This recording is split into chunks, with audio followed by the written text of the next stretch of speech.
Hello everyone, welcome to SGI online class 7 Hindi medium, subject Hindi language, lesson 17 निबंध लेखन। बच्चों, आज मैं आपको निबंध लेखन में पहले उसके जो मुख्य बिंदु हैं या भाग हैं उनको समझाते हुए रक्षाबंधन निबंध का मैं सामान्य परिचय देते हुए उसको बतलाऊंगी और अगले वीडियो में मैं उसके किस तरीके से लिखना है ये आपको समझाऊंगी। सबसे पहले आज समझिए निबंध के भाग। निबंध के 3 मुख्य भाग होते हैं। पहला कौन सा है? प्रस्तावना। निबंध का यह भाग विषय बताने के साथ साथ उसका महत्व भी बताता है, अतः प्रस्तावना रोचक और आकर्षक होनी चाहिए। दूसरा विषय वस्तु। विषय वस्तु निबंध का मुख्य भाग होता है। इसे अनुच्छेदों में बांटकर क्रमबद्ध रूप से अपने विचार प्रकट करने चाहिए। फिर इसके बाद तीसरा है उपसंहार। यह भाग निबंध का सारांश प्रस्तुत है। हमें रोचक ढंग से अपने विचार या निष्कर्ष प्रस्तुत करने चाहिए। रक्षाबंधन निबंध, इसको मैं सीरियल से बताती चली जा रही हूँ और इसके जो पॉइंट हैं मैं पीडीएफ के माध्यम से आपको भेजूंगी, तो उसी तरीके से आपको लिखना है। आज सिर्फ आप समझिए कि रक्षाबंधन पे निबंध जो है वह किस तरीके से लिखना है। रक्षाबंधन का त्योहार भाई बहन के पवित्र स्नेह का प्रतीक है। भाई बहन के स्नेह का प्रतीक ऐसा त्योहार विश्व के किसी भी देश में नहीं मनाया जाता। श्रावण मास की पूर्णिमा के दिन मनाए जाने के कारण इसे श्रावणी भी कहते हैं। इस त्योहार के साथ एक पौराणिक घटना जुड़ी है। कहा जाता है कि एक बार देवताओं और दानवों की भीषण लड़ाई हुई। दानव विजयी हो रहे थे और देवता हार रहे थे। यहाँ तक कि इंद्र भी पराजित होकर अपनी राजधानी छोड़कर भागने की तैयारी कर रहे थे। तब इंद्र की पत्नी सची ने देवताओं को राखी बांधी थी। परिणाम स्वरूप देवता हारे हुए युद्ध को जीत गए और तभी से इन सूत्रों के महत्व को मनाया गया। ये सूत्र बांधने वाले और बंधवाने वाले दोनों को प्रेम के पवित्र और अटूट बंधन में बांध देते हैं। रक्षाबंधन पर्व से जुड़ी कुछ ऐतिहासिक घटनाएं भी हैं। जब बहादुर शाह ने मेवाड़ पर आक्रमण किया, तब मेवाड़ की महारानी कर्मवती ने अपनी सहायता के लिए मुगल सम्राट हुमायूं को राखी भेजी थी और हुमायूं उसके राज्य की रक्षा के लिए अपना युद्ध छोड़कर मेवाड़ आया था। मुसलमान होते हुए भी हुमायूं ने हिंदू बहन की राखी का जो आदर किया, उससे हिंदू मुस्लिम एकता को बल मिलता है। कहते हैं विश्व विजयी सिकंदर के प्राणों की रक्षा के लिए उसकी प्रेमिका ने सखी का कूटनीतिक स्तर पर प्रयोग किया था। उसने गुरु को राखी भेज सिकंदर के प्राणों की रक्षा की थी। रक्षाबंधन के अवसर पर बाजार रंग बिरंगी राखियों से सजा होता है। वह दुकानें दुल्हन सी लगती हैं। रक्षाबंधन के दिन प्रातः काल भाई बहन के मस्तक पर कुमकुम चावल का टीका लगाकर उसकी कलाई पर राखी बांधती है, उसकी आरती उतारती है एवं उसे मिठाई भी खिलाती है। बहन उससे अपनी रक्षा का प्रण लेते हैं। भाई बहन की रक्षा का वचन देते हैं और अपनी सामर्थ्य के अनुसार उपहार स्वरूप कुछ भेंट करता है। यह त्योहार भाई बहन के प्रेम को और भी मधुर तथा प्रगाढ़ बना देता है। आजकल राखी के त्योहार की पवित्र भावना धीरे धीरे समाप्त होती जा रही है। और सच्चे प्यार का स्थान दिखावे ने ले लिया है। राखी के पवित्र भाव का मूल भी धन से आंका जाने लगा है। आजकल भाई बहन को उपहार स्वरूप जो धनराशि देता है, इसी को अपना कर्तव्य मानकर अपनी जिम्मेदारी से छुटकारा पा लेता है। हमें इस त्योहार का मूल्य धन से नहीं आंकना चाहिए। राखी का महत्व उसकी सुंदरता से नहीं, बल्कि उन धागों में छुपी प्राचीन परंपरा और भाई बहन के प्रेम की पवित्र भावना में निहित है। तो बच्चों, आज आपने रक्षाबंधन क्यों मनाते हैं और उसके क्या क्या कारण हैं, इनको आपने समझा। तो आप अपनी जो पुस्तक में रक्षाबंधन नामक जो आपका ऐसे दिया गया है, निबंध दिया गया है, इसको पढ़ करके समझेंगे तथा इसमें पॉइंट टू पॉइंट पैराग्राफ इसमें लिखेंगे। इसके बाद बच्चों एक और है इसमें निबंध, समाचार पत्र। इसको भी जरा समझ लीजिए क्या है ये। मानव तो जन्मजाति जिज्ञासा एवं अभिव्यक्ति प्रधान जीव है। वह संवेदनशील और सामाजिक प्राणी है, जो ना तो अपने वातावरण के प्रति उपेक्षा का भाव रखता है और ना ही समाज एवं संसार के परिवर्तनों से आंखें ही मूंद सकता है। वैज्ञानिक युग में इन प्रवृत्तियों को विकसित करने वाला तथा समाचारों को जानने का सबसे सरल एवं सस्ता साधन है। समाचार पत्र शिक्षित वर्ग की दो दिनचर्या इसी से आरंभ होती है। समाचार पत्रों के इतिहास से यही स्पष्ट होता है कि जन्म 7वीं शताब्दी में चीन में हुआ था। पहला समाचार पत्र पेकिंग गजट नाम से प्रकाशित हुआ था। भारत में सबसे पहले 1783 ईस्वी में बंगाल गजट नामक समाचार पत्र प्रकाशित हुआ था। आज तो देश की लगभग सभी भाषाओं में समाचार पत्र प्रकाशित हो रहे हैं। समाचार पत्रों का वर्गीकरण विभिन्न प्रकार से किया जा सकता है। कुछ तो समयानुसार, जैसे दैनिक पत्र, साप्ताहिक, पाक्षिक, मासिक आदि। विषयानुसार भी विभाजन किया जाता है, जैसे धार्मिक, सामाजिक, साहित्यिक, वैज्ञानिक, राजनैतिक, दार्शनिक, चलचित्र, व्यवसायिक, वकीला संबंधी। कुछ पत्र पत्रिकाएं बच्चों, नारी, विद्यार्थी तथा कर्मचारी संबंधी होते हैं। इनमें सबसे अधिक लोकप्रिय दैनिक समाचार पत्र ही है।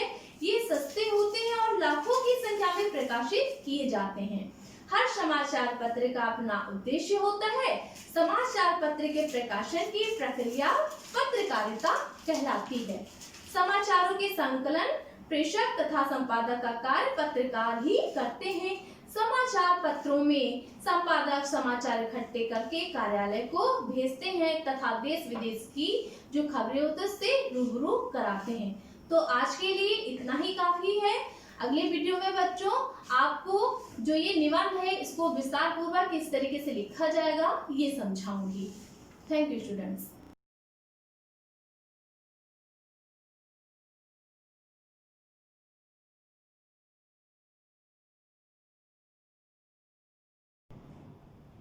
Myself Rakesh Kumar, maths teacher of Shivaji group of institution.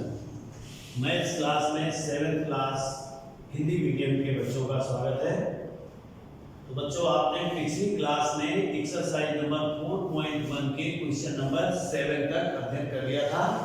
इस क्लास में क्वेश्चन नंबर 1 से अध्ययन करेंगे।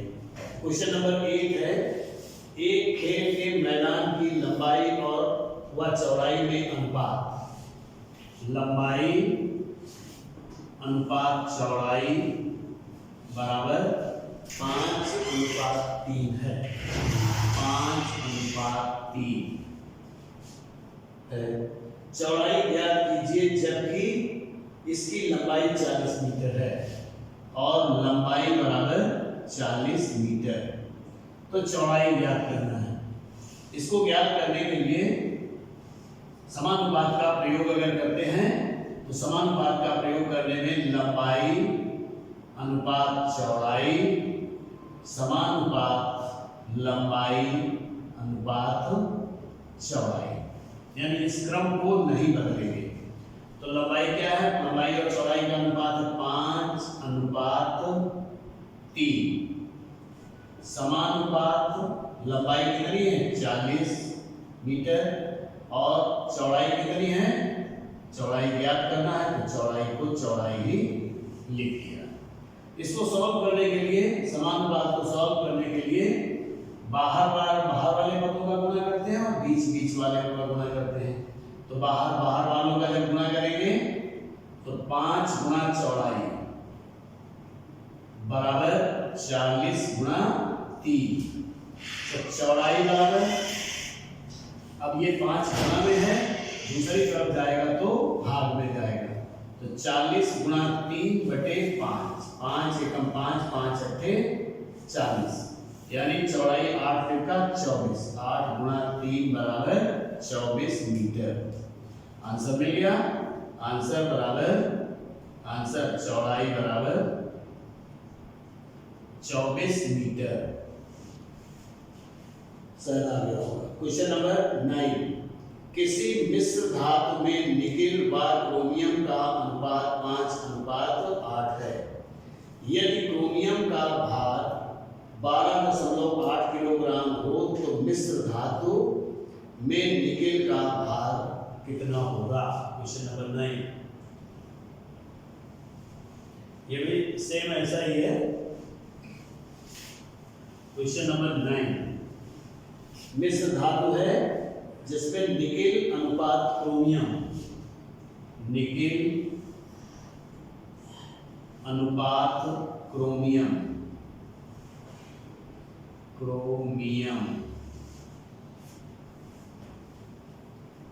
बराबर 5:8, 5:8 और क्रोमियम बराबर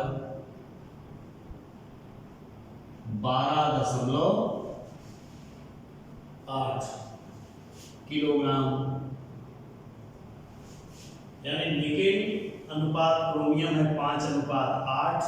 यदि क्रोमियम मिश्रण में 12.8 किलोग्राम है तो निकेल कितना होगा? तो इसको भी समानुपात के अनुसार लिखेंगे। तो निकेल अनुपात क्रोमियम समानुपात निकेल अनुपात क्रोमियम। इसके क्रम को चेंज नहीं करेंगे। निकेल अनुपात क्रोमियम समानुपात निकेल अनुपात क्रोमियम। तो निकेल का और क्रोमियम का क्या है? 5:8 समानुपात निकेल ज्ञात करना है तो निकेल और अनुपात क्रोमियम कितना है? 12.8 किलोग्राम। सॉल्व करने के लिए, समानुपात को सॉल्व करने के लिए बाहर वालों का गुणा करते हैं और बीच वालों का गुणा करते हैं। तो 8 गुणा निकेल बराबर 12.8 और गुणा 5। तो निकेल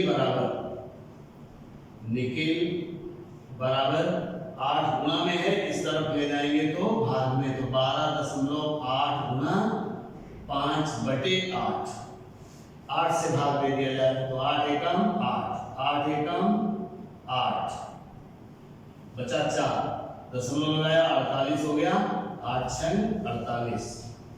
तो निकेल बराबर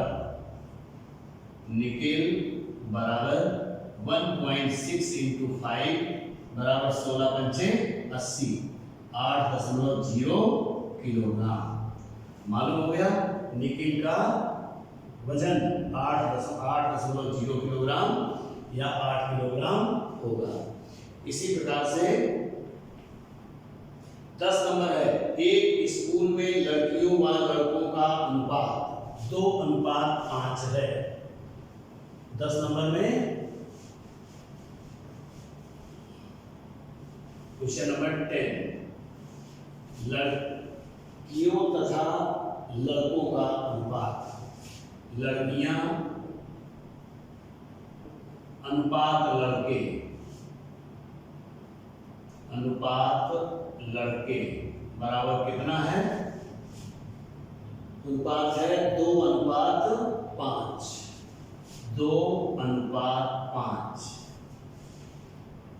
लड़कों की संख्या 225, लड़के बराबर 225। तो इसमें दो पार्ट हैं। पहला पार्ट है स्कूल में लड़कियों की संख्या। तो लड़कियों की संख्या फर्स्ट पार्ट में, लड़कियों की संख्या ज्ञात करने के लिए फिर हम इसी अनुपात का इस्तेमाल करेंगे, यानी लड़कियां अनुपात लड़के समानुपात लड़कियां अनुपात लड़के। लड़कियां अनुपात लड़के 2:5। फिर समानुपात लड़कियां को ज्ञात करना है, तो लड़कियां ऐसे ही लिख दीजिए। और अनुपात लड़के कितने हैं? 225। तो लड़कों की संख्या लिख दी। अब बाहर वालों का गुणा और बीच वालों का गुणा। तो बीच वालों का 5 गुणा लड़कियां बराबर 225 गुणा 2। लड़कियां बराबर 225 गुणा 2/5। 5 से भाग दे दिया जाए तो 5 एकम 5, 5 चौको 20 और 5 25 बराबर 45 गुणा 2 बराबर 90। लड़कियों की संख्या कितनी मिल गई? 90। आंसर मिल गया, लड़कियां बराबर 90। लड़कियां बराबर 90। और इसका सेकेंड पार्ट भी है। सेकेंड पार्ट में इसने लिखा स्कूल में छात्रों का अनुपात, लेकिन ये गलत लिखा हुआ है। स्कूल में कुल छात्र होने चाहिए। तो स्कूल में कुल छात्रों की संख्या, स्कूल में कुल छात्रों की संख्या बराबर 225 तो लड़के हैं और 90 लड़कियां हैं।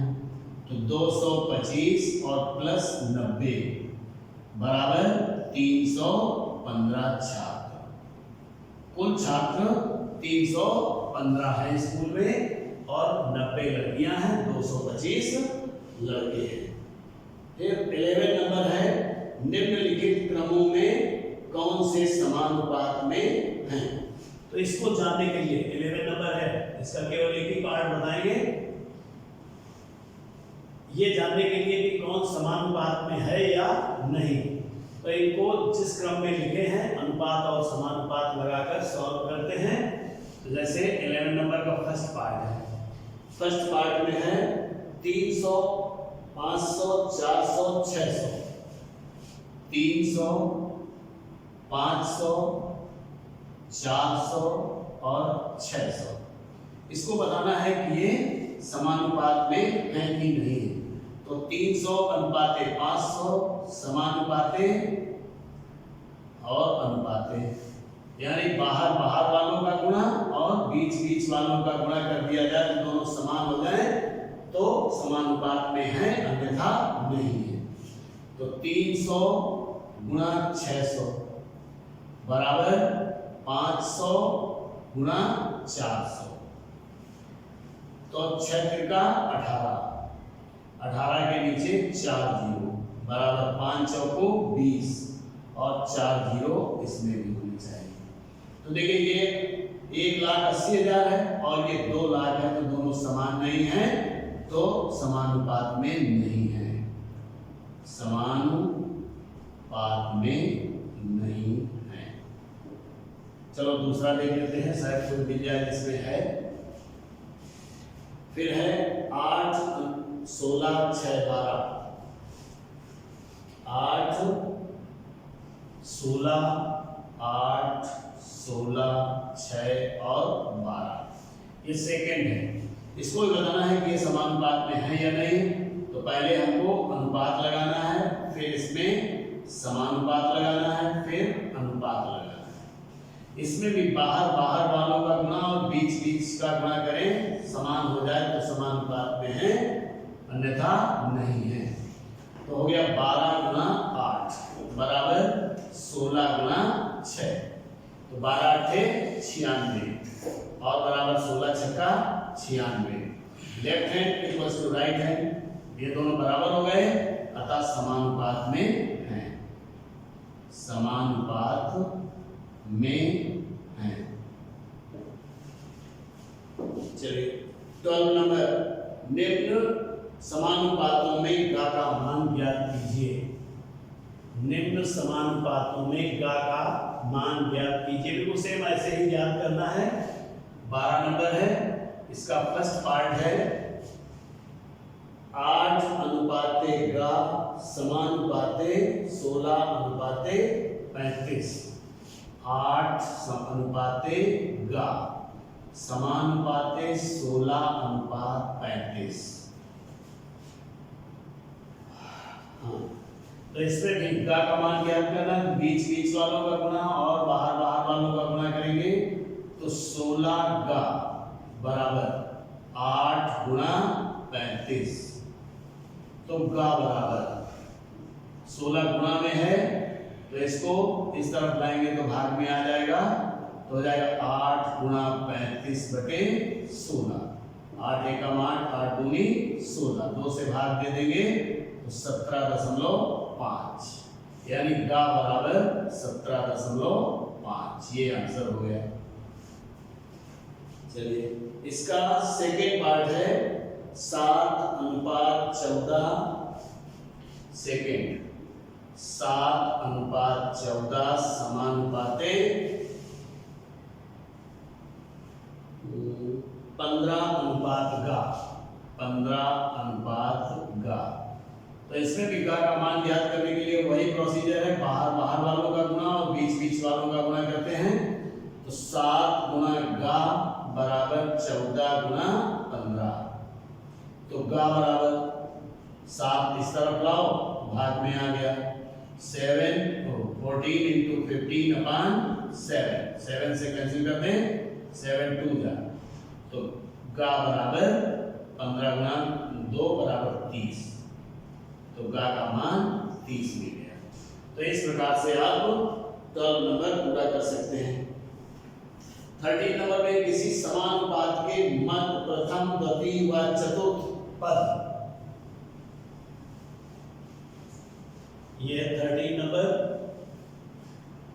नंबर में है किसी समानुपात में प्रथम अनुपाते द्वितीय, प्रथम अनुपात द्वितीय, समानुपात तृतीय, अनुपात चतुर्थ। इसको इस ढंग से लिखें। तो इसने कहा प्रथम द्वितीय व चतुर्थ। प्रथम है 32, द्वितीय है आपका 112 और चतुर्थ है 217। तृतीय पद ज्ञात करना है, तो यहाँ अनुपात लगा दें, यहाँ समानुपात लगा दें और यहाँ तृतीय ही लिखा रहने दें और यहाँ अनुपात लगा दें। तो इसमें भी बाहर बाहर वालों का गुणा और बीच बीच वालों का गुणा करते हैं। तो 112 गुणा तृतीय बराबर होगा 217 गुणा 32। तो तृतीय बराबर 217 और गुणा 32 बटे 112। तो 16 7 112, 16 दूनी 32। अब 7 से भाग इसमें दे दिया जाए, 7 एकम 7, 7 त्रिका 21 और 7 एकम 7। तो तृतीय पद क्या हो गया? तृतीय पद बराबर 31 गुणा 2, 31 गुणा 2 बराबर 65। ये इसका आंसर हो गया। Question number 14। Question number 14। Question number 14 में है किसी अनुपात में पहला, तीसरा और चौथा पद क्रमशः 9, 8, 24। 9, 8 पहला, तीसरा, चौथा दूसरा नहीं। 9, 8 और 24। पहला, तीसरा, चौथा, 9, 8, 24। दूसरा नहीं, तो दूसरा की जगह हमने 2 लिख दिया। ठीक, तो 9 अनुपाते दूसरा समानुपाते 8 अनुपाते 24। इसको भी सॉल्व कर दिया जाए तो दूसरा पद मिल जाएगा, यानी बीच बीच वालों का गुणा और बाहर बाहर वालों का गुणा। तो दूसरा पद गुणा 8 बराबर 24 गुणा 9। तो दूसरा पद बराबर 24 गुणा 9 और बटे 8। ये 8 गुणा में इस तरह भाग में है, 8 एकम 8, 8 तिरका 24। तो दूसरा पद बराबर 3 गुणा 9 बराबर 27 आ गया होगा। ये इसका आंसर हो गया। Question number 15। किसी अनुपात में द्वितीय, तृतीय व चतुर्थ, द्वितीय, तृतीय व चतुर्थ पद क्रमशः 35, 48, 60। 35, 48 और 60। पहला पद नहीं, तो पहला पद अनुपाते द्वितीय पद समानुपाते तृतीय पद अनुपाते चतुर्थ पद। पहला पद आपको ज्ञात करना है, ये नहीं मालूम है तो बाहर बाहर वालों का और बीच बीच वालों का गुणा करते हैं। तो 60 गुणा पहला पद बराबर 35 गुणा 48। तो पहला पद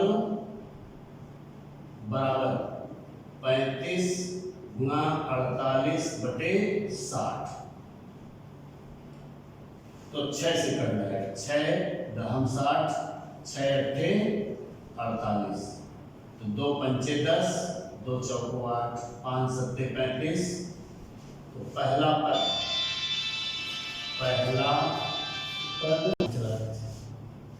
7 into 4 equals to 28। तो पहला पद कौन सा हो गया? 7 गुना 4 बराबर 28 और ये नंबर था आपका 15। तो इस प्रकार से एक्सरसाइज नंबर 4.1 आपका कंप्लीट हो गया। तो बच्चों इस क्लास में इतना ही। आगे नेक्स्ट क्लास में प्रतिशतता का अध्ययन करेंगे। Thank you.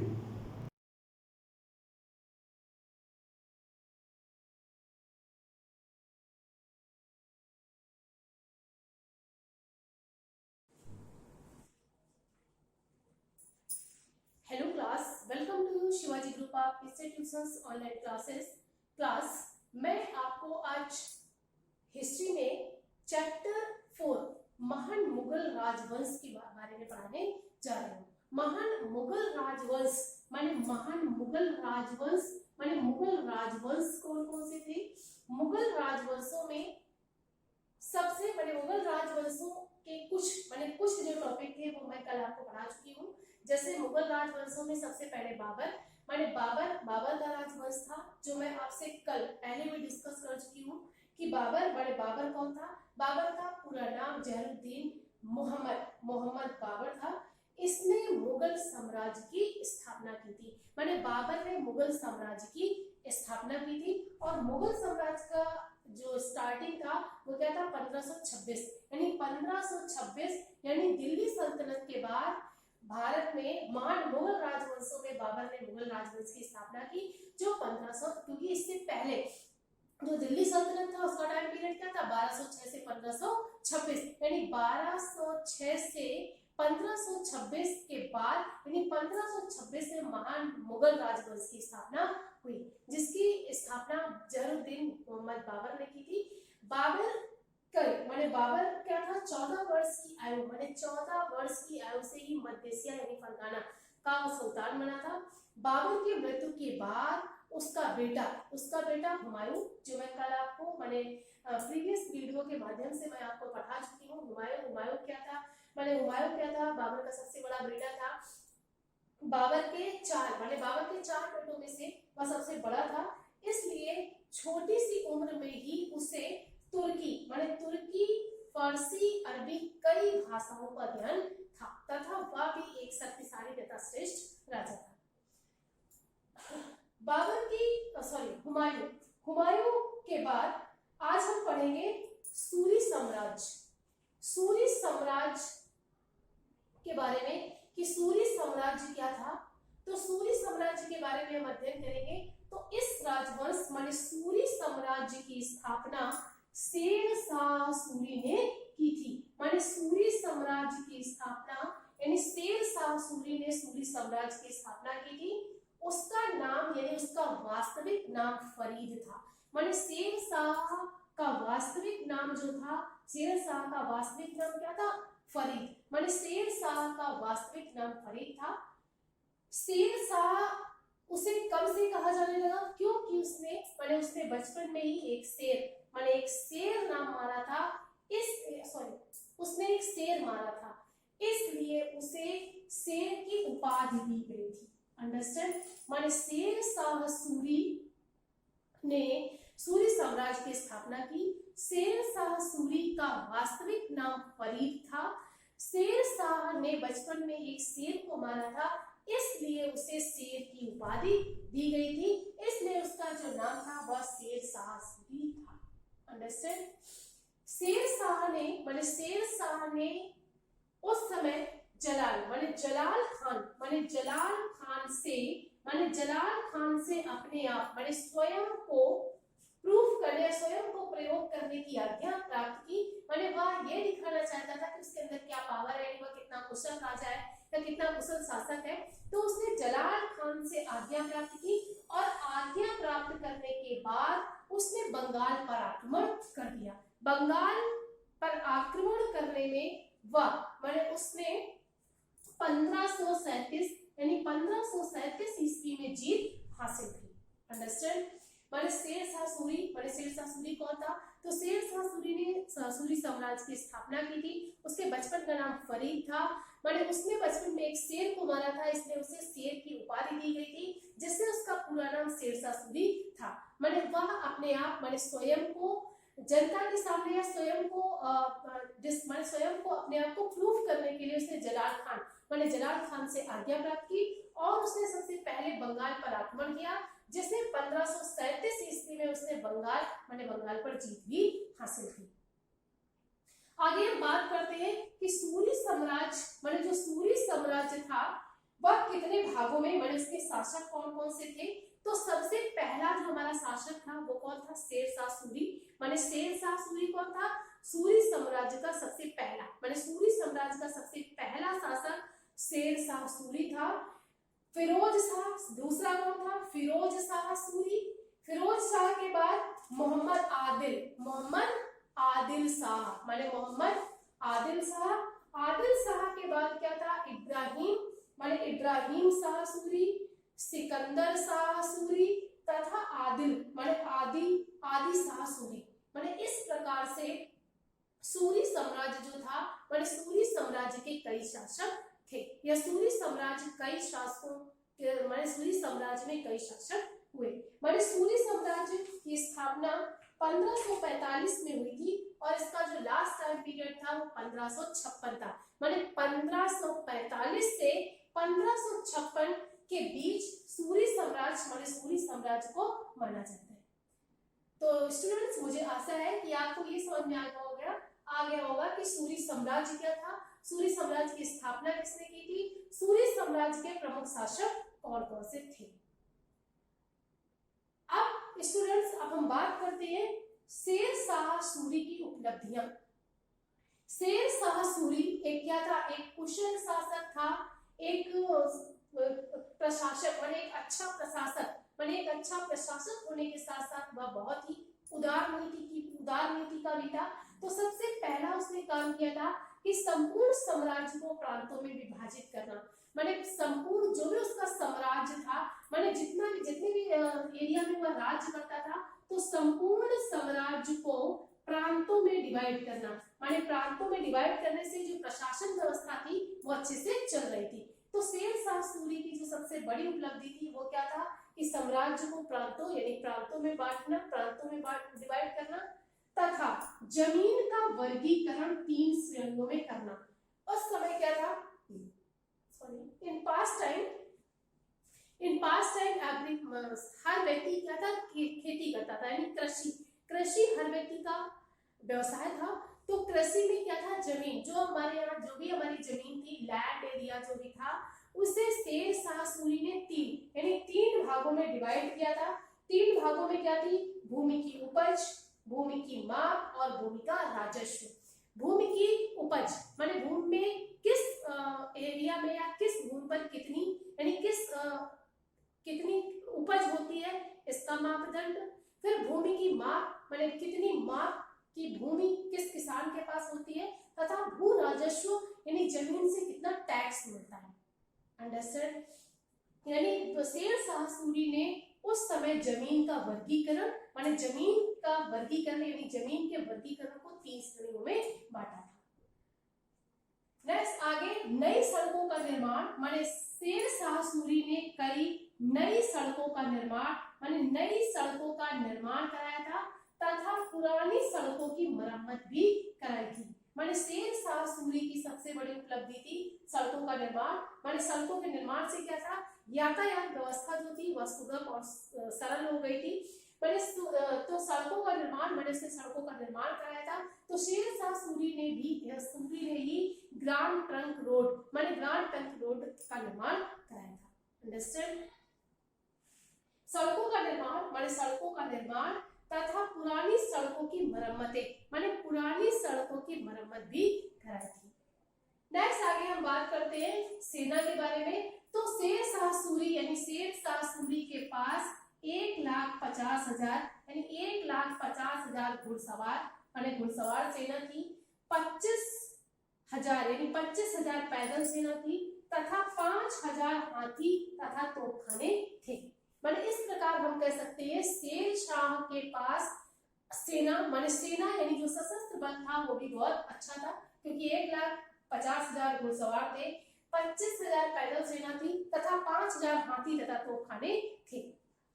नेक्स्ट आगे हम डिस्कस करते हैं कि बिहार में यानी बिहार के सासाराम माने बिहार के सासाराम में भव्य मकबरे का भी निर्माण कराया था। माने शेर शाह सूरी के द्वारा बिहार के सासाराम में भव्य यानी एक सुंदर मकबरे का निर्माण कराया गया था। तो स्टूडेंट्स मुझे आशा है कि आप शेर शाह सूरी कौन था, शेर शाह सूरी के समाज यानी सूरी साम्राज्य में कौन कौन से शासक थे, शेर शाह सूरी की उपलब्धियां क्या थी, यानी शेर शाह सूरी ने क्या क्या काम किया था। अब आगे हम बात करते हैं नेक्स्ट आगे अकबर की। अकबर कौन था? अकबर एक महान सम्राट था, या अकबर महान के नाम से भी अपने इतिहास में जाना जाता है, यानी भारतीय इतिहास में अकबर महान के नाम से भी जाना जाता है। अकबर क्या था? एक महान मुगल सम्राट था। तो जन्म माने इस अकबर का जन्म निर्वासन में हुआ था। अपने पिता की मृत्यु के बाद अकबर 13 वर्ष की उम्र में सिंहासन पर बैठा था। माने सिंहासन पर बैठते समय उसकी आयु क्या थी? बहुत कम थी। माने 13 वर्ष की उम्र में उसने राज्य का कारभार संभाला था। 13 वर्ष के बाद उसने विशाल प्रांतों में विजय माने उम्र अधिक होने माने थोड़ी सी कम उम्र के बाद जब वह अधिक उम्र का हुआ तो उसने कई विशाल प्रांतों पर विजय भी प्राप्त की थी। माने कई विशाल प्रांतों पर विजय प्राप्त की थी। अकबर ने कई युद्ध भी लड़े थे तथा उसने मानक वजन माप टैक्स की संरचना की थी तथा पुलिस यानी व्यवहारिक पुलिस बल की भी स्थापना की थी। अंडरस्टैंड? माने अकबर ने क्या किया था, कई प्रांतों पर विजय प्राप्त की थी। माने उसने मानक वजन स्टार्ट किया था। मार्क टैक्स माने जो मार्क टैक्स होती थी उसकी संरचनाएं बनाई थी तथा व्यवहारिक पुलिस बल की भी स्थापना की थी। माने अकबर ने व्यवहारिक पुलिस बल की भी स्थापना की थी। अकबर के बारे में पढ़ने से पता चलता है कि वह मुस्लिम होने के साथ साथ हिंदुओं से उसके अच्छे संबंध थे। तो उस समय राजपूत जो थे पूरी तरह पावर्स में थे और राजपूतों से अकबर के अच्छे संबंध थे। मान राजपूतों से अकबर के अच्छे संबंध थे। अकबर ने कुल 7 विवाह किए थे। उन 7 विवाह में से अकबर की रानियां उसने बाईपुर की राजपूत एक हिंदू राजकुमारी से भी विवाह किया था। माने अकबर के बारे में पढ़ने से पता चलता है कि अकबर का क्या था, हिंदुओं के साथ अच्छे संबंध थे। इन्हीं समय राजपूतों के साथ उसके अच्छे संबंध थे। अकबर ने राजपूतों के साथ संबंध होने के साथ साथ उसने एक बाईपुर की राजपूत राजकुमारी से विवाह भी किया था तथा उसका जो अपने समय का एक उदार राजपूत अकबर क्या था, अपने समय का एक उदार राजा था। धार्मिक सहिष्णुता वह पूरी तरह से धार्मिक था। वह सभी धर्मों का मानने वाला था या सभी धर्मों के प्रति उसकी आस्था थी। तो धार्मिक सहिष्णुता को बढ़ावा देना धार्मिक सहिष्णुता को भी उसने बढ़ावा दिया था। गुलामी तथा जो गुलामी क्या दास प्रथा जो थी दास प्रथा तथा मान यानी मना प्रणाली थी उसे भी पूरी तरह से समाप्त किया था। दास प्रथा को यानी दास प्रथा से भी उसे घृणा थी और उसने दास प्रथा को भी समाप्त किया था। इस प्रकार हम कह सकते हैं तथा अकबर के दरबार में कई महान कवि कई महान भारतीय कवि भी थे, जिसमें कई संगीतकार, चित्रकार तथा कई फारसी कवियों का भी पता चलता है। अकबर ने 1570 से 1582 अकबर ने 1570 से 82 के बीच फतेहपुर सीकरी में आगरा के पास अपनी राजधानी बनवाई थी तथा 1605 ये माना जाता है कि 1605 में अकबर की मृत्यु हो गई थी। तो नाउ स्टूडेंट्स, मैंने आज आपको शेर शाह सूरी यानी सूरी साम्राज्य क्या था, सूरी साम्राज्य में कितने शासक थे, शेर शाह सूरी की उपलब्धियां क्या थी तथा अकबर कौन था, अकबर का शासन काल क्या था तथा अकबर के बारे में मैंने विस्तार से पढ़ाया है। मुझे आशा है कि आप लोगों को ये टॉपिक्स अच्छे से समझ में आ गए होंगे। मैं आपको नेक्स्ट वीडियो के माध्यम से अगले टॉपिक समझाऊंगी। Thank you for attending this class.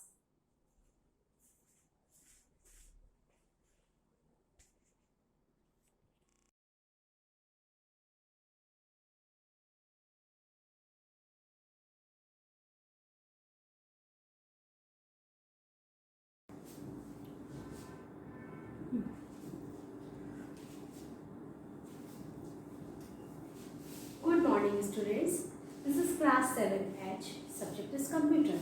Students, आपका 7H में कंप्यूटर की क्लास में स्वागत है। आज हम लोग बच्चों चैप्टर नंबर 3 में क्लासिफिकेशन ऑफ कंप्यूटर पढ़ेंगे। ठीक है, क्लासिफिकेशन ऑफ कंप्यूटर में पिछली क्लास में हम लोगों ने पढ़ा था कि कंप्यूटर का वर्गीकरण जो है वो मुख्यतः 3 आधार पर किया जाता है। सबसे पहला ये था कि एप्लीकेशन के आधार पर यानी कि उनके उपयोगों के आधार पर, ठीक है, या अनुप्रयोगों के आधार पर। दूसरा हमारा था उद्देश्य के आधार पर कंप्यूटर और तीसरा था आकार के आधार पर कंप्यूटर। तो आप पिछली क्लास में हम लोगों ने पढ़ा एप्लीकेशन के आधार पर कंप्यूटर कितने प्रकार के होते हैं। एप्लीकेशन के आधार पर हमारे जो कंप्यूटर होते हैं वो 3 प्रकार के होते हैं। सबसे पहला आपका क्या होता है, एनालॉग कंप्यूटर, फिर डिजिटल कंप्यूटर और तीसरा होता है आपका हाइब्रिड कंप्यूटर। आज बच्चों हम लोग पढ़ेंगे उद्देश्य के आधार पर कंप्यूटर के प्रकार। उद्देश्य के आधार पर कंप्यूटर के प्रकार, इसका मतलब क्या हो गया? Based on purpose. Clear student?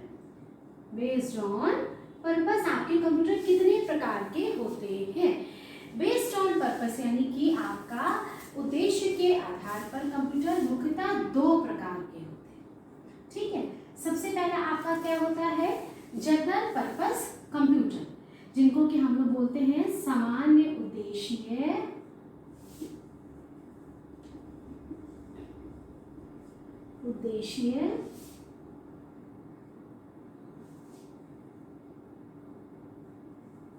सामान्य उद्देश्य computer.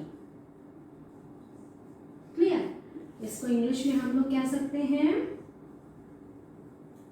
General purpose computer. I think clear? Very good. Next is आपका आता है सामान्य उद्देश्य के बाद, उसके बाद आपका दूसरा जो आता है वो आपका आता है विशिष्ट उद्देश्य कंप्यूटर। विशिष्ट उद्देश्य कंप्यूटर, जिसको कि हम लोग कहते हैं इंग्लिश में special purpose computer. Special purpose computer. I think this is clear all of you, कि आपको सबको ये पता चल गया उद्देश्य के आधार पर कंप्यूटर मुख्यतः 2 प्रकार के होते हैं, सामान्य उद्देश्य और विशिष्ट उद्देश्य कंप्यूटर। अब बारी आती है कि ये सामान्य उद्देश्य कंप्यूटर क्या होते हैं।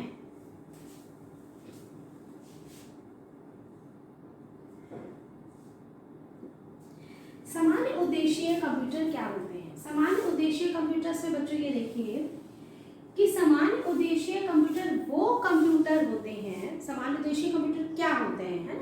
एक चीज आई। तो सामान्य उद्देश्य कंप्यूटर आपके वो कंप्यूटर होते हैं जो कि कंप्यूटर में सामान्य उद्देश्य के लिए बनाए जाते हैं, यानी कि उनमें जो है वो हम सारे जितने भी हमारे सामान्य उद्देश्य के जो कार्य होते हैं, यानी कि सामान्य कार्यों के लिए वो सामान्य कार्यों के लिए, जनरल कार्यों के लिए बनाए जाते हैं। तो ऐसे कंप्यूटर में इस तरह के सारे सॉफ्टवेयर वर्क कर सकते हैं। जैसे मैं आपको बता दूं, सबसे पहला आपका, जैसे मान लीजिए कि हमारे पास MS वर्ड है। ठीक है, हम लोगों के में MS वर्ड पड़ा होता है सॉफ्टवेयर। ये सारे के सारे जो होते हैं आपके सॉफ्टवेयर जो है वो आपके सामान्य उद्देश्य कंप्यूटर में ही पड़े रहते हैं। MS वर्ड हो गया, MS एक्सेल हो गया। ठीक है, आप लोग पावर पॉइंट में काम करते हो, पावर पॉइंट हो गया। ठीक है, इस तरह से आपके जो ये है आपका MS एक्सेस हो गया। ठीक, तो MS वर्ड में हम लोग क्या करते हैं? वर्ड प्रोसेसिंग का काम करते हैं। इसमें हम लोग क्या काम करते हैं? वर्ड प्रोसेसिंग का हम लोग इसमें काम करते हैं। क्लियर है बच्चों?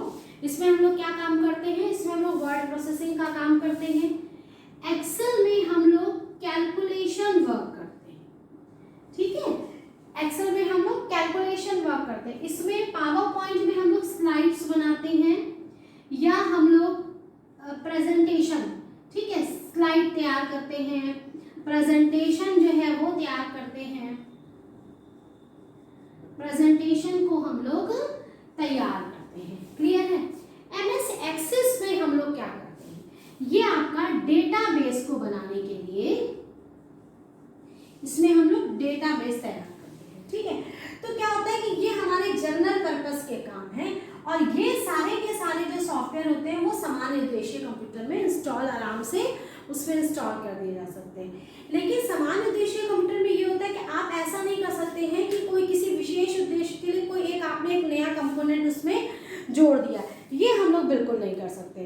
ठीक है, इसमें हम लोग कोई भी नया कोई डिवाइस जो है वो नहीं लगा सकते हैं। दूसरा क्या होता है कि इनकी CPU की स्पीड भी बहुत स्लो होती, मतलब कंपैरेटिवली जो CPU की जो वर्किंग कैपेसिटी होती है, जो स्पेशल तरह के जो आपके कंप्यूटर्स होते हैं उनकी अपेक्षा जो है वो बहुत सीमित होती है। ठीक है, इनकी जो आपकी वर्किंग कैपेसिटी है वो सीमित होती है। तो इस तरह से आपको ये पता, ऐसे हम सिंपल शब्दों में ये कह सकते हैं, ऐसे कंप्यूटर जो सामान्य उद्देश्य के लिए बनाए जाते हैं, जिनमें सीपीयू की वर्किंग कैपेसिटी या कार्य क्षमता बहुत सीमित होती है, या सॉरी, जिनमें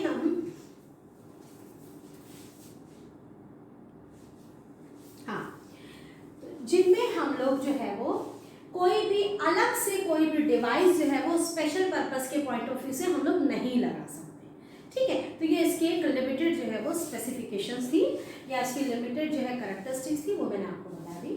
अब आपकी बारी आती है कि विशिष्ट उद्देश्य कंप्यूटर क्या होते हैं। नेक्स्ट आपका है स्पेशल पर्पस कंप्यूटर, या जिनको हम लोग कहते हैं विशिष्ट उद्देश्य, है ना, विशिष्ट उद्देश्य कंप्यूटर।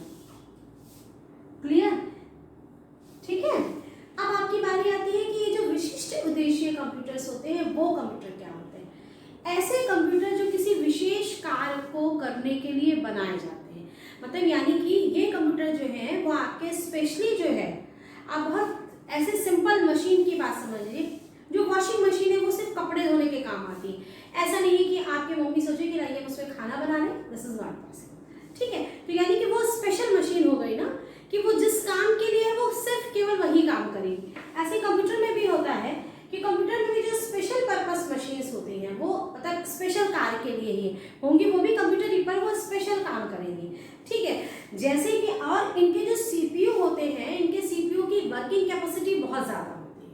क्लियर है बच्चों, इनकी जो वर्किंग कैपेसिटी सीपीयू की होती है वो भी बहुत ज़्यादा होती है, और आप अपनी आवश्यकता अनुसार इसमें जो है स्पेशल पर्पस कंप्यूटर में हम अपनी आवश्यकता के अनुसार कोई डिवाइस भी इसमें जोड़ सकते हैं। तो अब आपके जो स्पेशल पर्पस जो कंप्यूटर है वो निम्नलिखित क्षेत्रों में यूज़ किए जाते हैं। वो क्षेत्र आपके कौन कौन से उनको देख लीजिए। सबसे पहले तो आपका वो अंतरिक्ष विज्ञान, जिसको कि अंतरिक्ष विज्ञान में आपके यूज होते हैं, ठीक है। समुद्र विज्ञान में यूज होता है, समुद्र विज्ञान में, अंतरिक्ष विज्ञान में यूज होता है, आपका कृषि विज्ञान में यूज होता है, कृषि विज्ञान में ये यूज होता है, ठीक है। आपका रिसर्च में यूज होते हैं, ये रिसर्च में यूज होते हैं ये, ठीक है। तो इस तरह से आपका युद्ध में जो आपके जो आपने देखे होंगे कि बहुत सारे ऐसे आपके जिसको हम लोग कहते हैं ना कि दूर से बहते हैं स्टेन, जो आपकी रिवॉल्वर स्टेन गन्स होती है वो ऑटोमेटिकली जो चलने लगती है, यानी कि जिनको ऐसे युद्ध में ऐसे ऑपरेटर्स या ऐसी मशीन्स जिनको दूर से बैठ के आप लोग ऑपरेट कर सकते हैं, तो वो आपके हो गए। तो इस तरह से आपका मौसम विज्ञान की जानकारी जो है वो आपका स्पेशल कंप्यूटर में ही होती है, मौसम विज्ञान की जानकारी के लिए। तो इस तरह से आपका क्या हो गया कि ये कंप्यूटर्स जो है वो आपके इस तरह से ये स्पेशल पर्पस कंप्यूटर की कैटेगरी में आते हैं। एक बार फिर से मैं आपको बता दूं कि स्पेशल पर्पस कंप्यूटर क्या होते हैं, वो विशेष तरह के कार्य को करने के लिए स्पेशली बनाए जाते हैं, जो कि एक जिस कार्य के लिए बनाए जा रहे हैं ये सिर्फ उसी कार्य को कर सकते हैं। इनके सीपीयू की जो कैपेसिटी होती है वो लिमिटेड होती है, ज़्यादा होती है, ठीक है। तो इस तरह से बच्चों आज का हमारा टॉपिक यहीं पे ख़त्म होता है। Thank you, have a nice day.